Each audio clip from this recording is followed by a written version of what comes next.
L'objectif, c'est de faire créer des emplois, puisque à l'île de la Réunion, nous sommes derniers sur l'emploi. Donc, démocratiser l'emploi par la création d'entreprises.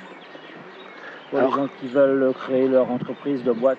Comment ça a commencé et qu'est-ce que vous avez mené comme action jusqu'à maintenant? Alors, comment ça a commencé? C'est tout simplement mon parcours personnel. Je suis chef d'entreprise depuis 25 ans et je me suis dit, si j'ai pu le faire, donc je peux aider les autres à créer leur entreprise et à devenir libre tout simplement. Suite à un constat, puisque on a vu que l'île de la Réunion, on est dernier sur l'emploi, malheureusement sur tous les départements français. Il y a le constat. Aujourd'hui, qu'est-ce qui explique justement que la Réunion soit si peu créatrice d'emplois? La Réunion est si peu créatrice d'emplois, c'est plus culturel que autre chose. Puisque nous constatons que dans la communauté chinoise, par exemple, il y a énormément d'entreprises. Chez les Malbars, c'est pareil, chez les Arabes, c'est pareil. Mais au niveau des créoles, il y a très peu d'entreprises parce qu'il n'y a pas cette culture, il n'y a pas cette simulation totale pour créer leur entreprise.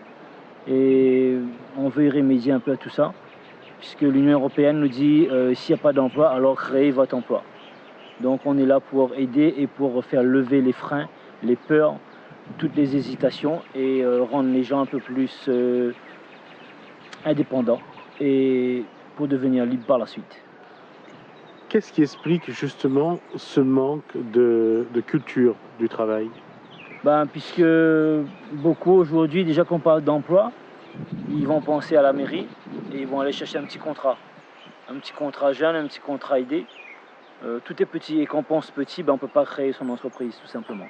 Il faut penser grand, il faut penser autrement. C'est comme ça que les Chinois, les Arabes et les Malbars développent, puisqu'ils ont cette confiance en eux.